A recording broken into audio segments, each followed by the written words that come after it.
Roach infested home. One place you shouldn't be eating Raisin Bran. Who am I? Poetry. I am that. I am caged bird singing cry freedom, releasing energy, flick of the wrists, nothing but swish. I am thunderous slam, unbottled black lightning striking twice, jab, jab, poetry with a mean left hook. Look at my poem, dance like David around the ring, Alvin Ailey footwork. I am a progress in work, a newborn's cry, a medicinal laugh. I am poetry that'll get up in your mind. Body, soul, I am Janet Jackson control, I am reckless abandon, flowing fluidly a prisoner, being fed water and the autobiography of Malcolm X. I am muted breath of Underground Railroad passengers silently singing, who let the dogs out? I am that I am. I am Digital Underground on Wednesday, doing the Humpty Hump dance. I am the chance to do whatever you want to do. I am freedom of speech. I am freedom of will. I am dollar bill, y'all. Cash rules everything around me, but I like my coffee black. And now I'm just on a freestyle attack. Yibbity yak, yak, yak. Give a dog a bone and it'll bite you right back. Welcome to I'm a Fan, where we where we invite people on the show that we're fans of. And I'm here today with M.A. Dennis. Yes. So I first want to start out with those initials. Okay. Why do you do initials instead of is Dennis your first name? Well, Dennis is my first name. Okay, we got that straight. And actually, my full stage name is Many Attitudes of Dennis, but that can be a mouthful, and especially, I have a book that came out, so that takes up a lot of space on the cover. So we figured let's just do M.A. Dennis. Okay, so is your book published?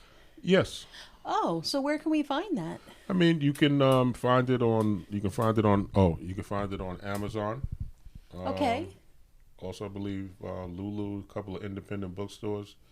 But if you just Google Many Attitudes of Dennis, which is kind of very specific, it should pop up. Oh wow, that's really cool. And it's a collection of all like your works, or not an exhaustive, extensive collection, but it's a collection of 118 pages of wow. Poetry. So, I'm gonna have to check that out. Yeah, that sounds you get a good bang for your buck. Wow. Okay. So I have to be honest. Okay. We're always honest on the show. Yeah, best policy. So I never was really into spoken word, right? Okay. And the first time I really hated poetry in college, Okay. because we were in the Shakespeare and all that, and it was hard because you have to really interpret Yes. what the poet's saying and find the story. But the first night I went out to spoken word, you just happened to be there. And I think it's the last piece that you did in this segment, with the teacher saying that you were a food writer. Yeah. And I remember it was so great because you had the audience participating in that. And you came to the one spot where, it was supposed to be Papa John. Yes. But I still wasn't getting it. Yeah, he said Papa Bear. Yes, thus became your nickname. That's one of my many aliases now. Yes. So, but I was intrigued because Dairy Queen. Can I be your Burger King? I mean, ever since you moved out of your mama's Waffle House, you've been living in that Pizza Hut. Girl, you need to move into my White Castle, where we could spend hassle-free days out back in the Olive Garden, playing checkers and dominoes, and the glow of love will be basking. Ooh, robins fly by in the sky as the sun sets. I take a moment to reflect. TGIF. Thank God I found this lovely gem. On a scale of 1 to 710, she's 711. Oh, thank heaven I hop for joy at the thought of us hand in hand with gold wedding bands underneath golden arches. It's like I'm Fred Astaire and you're my Ginger Roy Rogers. I love it when you call me Big Papa John's. Word to Jimmy, you can pop eyes out of sockets that are glued to your body. It doesn't take a Johnny Rocket scientist to tell that must be jelly, 'cause jam don't Shake Shack like that. And 4 out of 5 guys all agree KFC don't be as finger licking as you look good enough to eat. Let's go grab some Subway seats. Get off at the next Wingstop. Find a Hard Rock Cafe where we can sit outside Dunkin' Donuts and Starbucks coffee while having an intellectual conversation. I mean, a woman with a brain and Hooters. Wow, what a combination. We go together like salt and chipotle pepper, or Ossie Davis and Ruby Tuesdays. D.I. need you to help me, Boston, market my poetry, because you know how to think in and outside the Jack in the Box, and I bet I'll make your Krispy Kreme rise to the top. Instead of calling me Dennis, girl, I will have you crying now, Denny's. I'll share my thoughts without charging a penny. If you were to ask me, do I want some of your Red Lobster Cheddar Bay biscuit? Arby's attracted to honey, your Applebee's that of my eye. Numero unos is what you order me. Translation, on my value meal menu, you are number 1. So tell Wendy stop throwing me her Cinnabon, because I'm done living life in the fast food lane. And I swear on my Auntie Anne's life, I'm going to make you my wife, because you're the only one for whom my Taco Bell tolls. And it'll be a cold stone day in hell before I do you wrong. I'll give you more TLC than songs by T-Bars, Left Eye, and Chili's.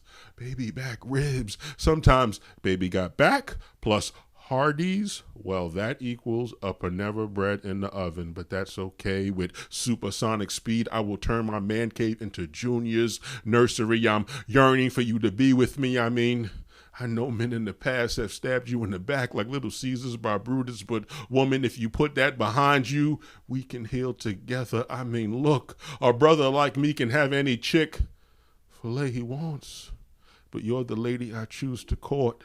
So the idea of us, please, give it some fast food for thought.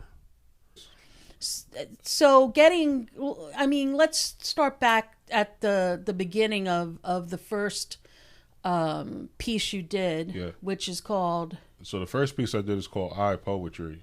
And actually, since we're being totally honest, that's the policy on this show. Yeah. I butchered that piece. I forgot the whole second half of it.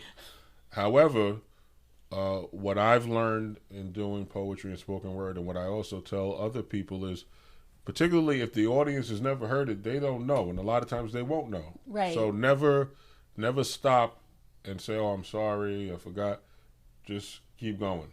I didn't have a clue that you did, but tell me about that piece. I mean, your poetry is so packed with so much that honestly, I want to get your book and read it, because just like you're on one thing and then you're saying something more. It's just... Well, that I would like to think that the name that I've chosen, my moniker, it fits my style, because I can just go through some, well, you're a musician. So I'm like one of those people that I won't get signed to a label because they don't know what to do with me. We don't know if you're rock and roll. We don't know if you're R&B. We don't know if you're jazz. So, I have so many different influences, and all of that gets incorporated into my stuff. So, how'd you get interested in writing poetry? Well, it's the age-old story. A woman, started writing like my first 100 poems. It was all to just one woman. No, I'm dead serious. Oh no. Yes. And somehow I made a deal with her that I would write her a poem every week, 1 poem a week. Wow. She had a subscription service. Wow. And what wound up happening, and it's funny how it all came together, because she was a bartender, and the place that she bartended at, is where I actually first started doing, spoken word in public, and that was where, because I figured, hey, I might as well free two birds with one stone. I'm coming here to deliver this subscription poem. Might as well, get on stage and see what else I can get out of it. Trying to cover my bases because so in case things don't work out with me and her, let other people know I'm available. I got poetry on the market. Right. Yeah. Wow. So we're gonna take a listen to the next piece, which is called. Oh, there is a next piece? Yeah, the first piece you had. Okay. So the second piece that was called.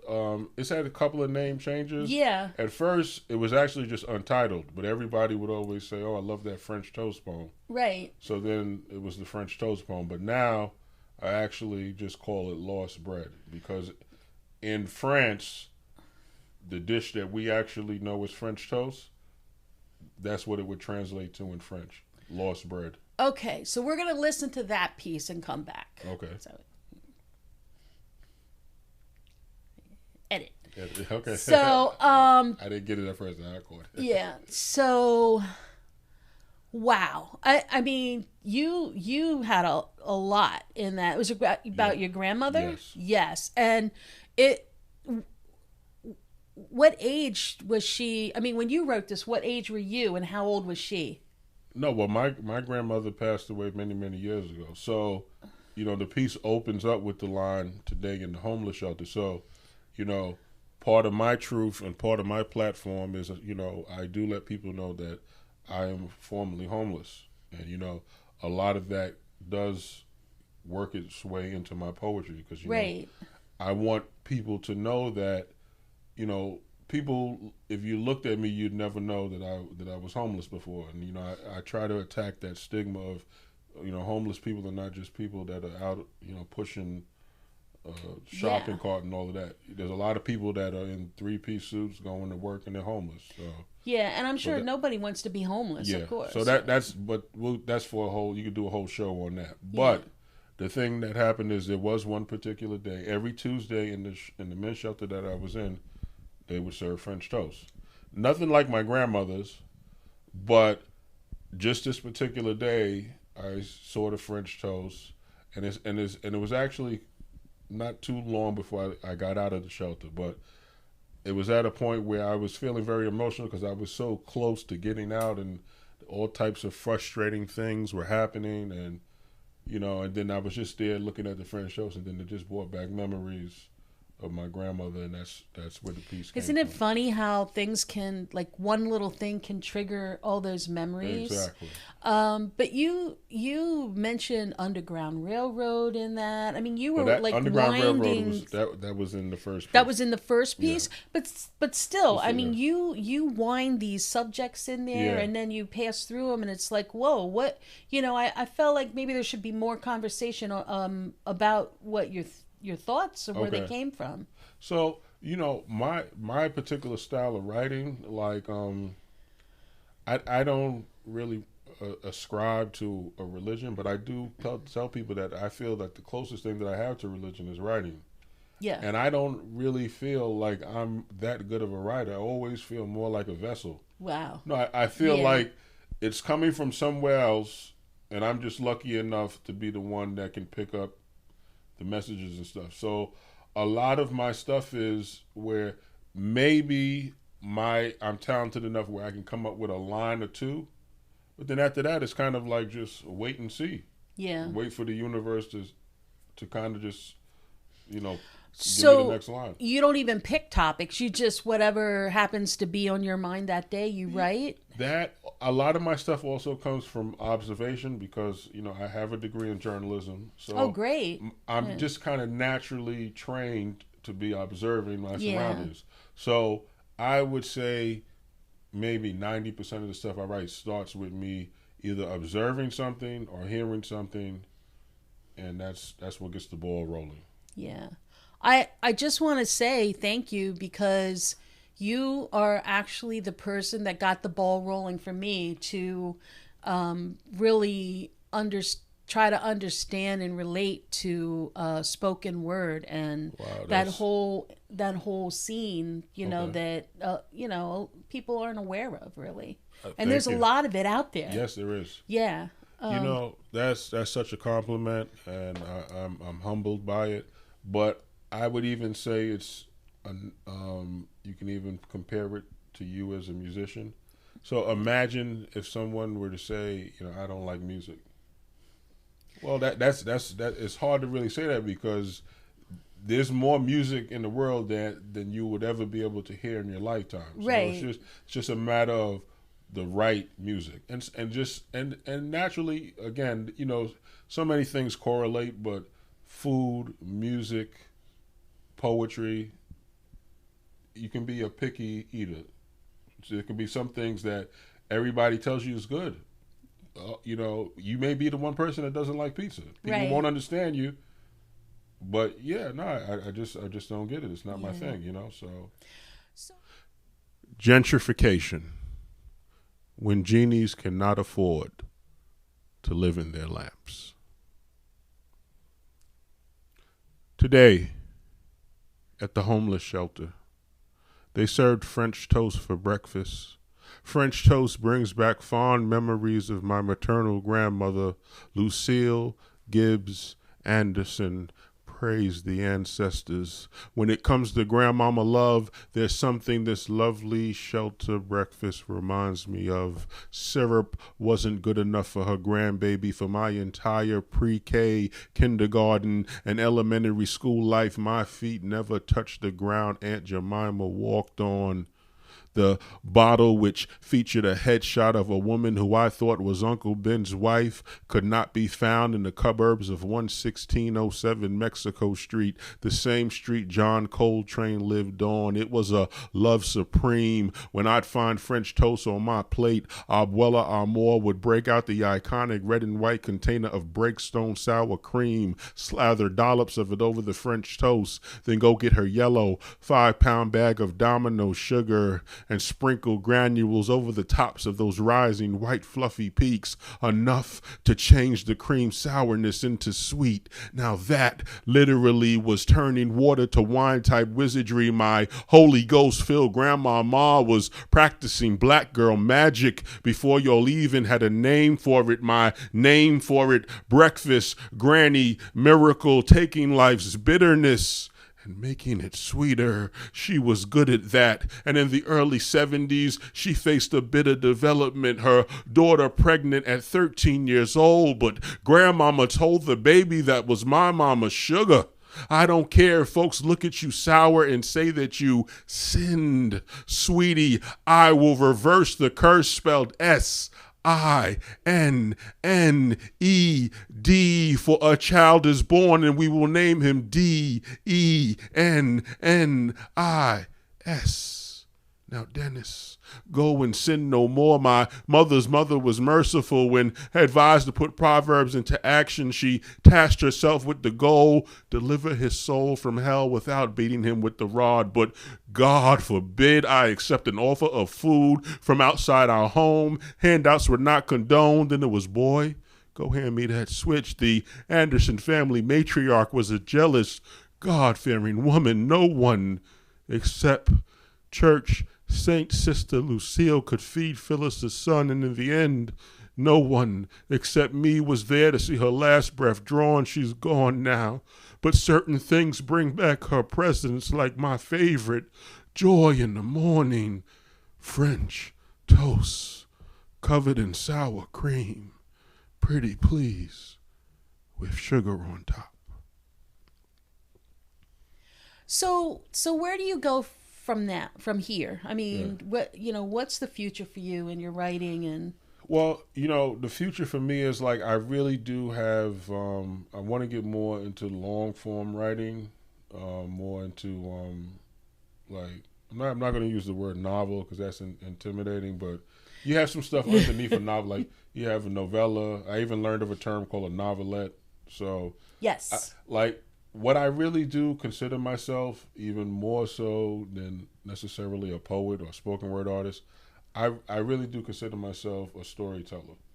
Okay, so And maybe you do a collection of short stories. Exactly. And I really do want to use it through that journalist lens, of like observing, listening, recording, and and just I heard a great quote once.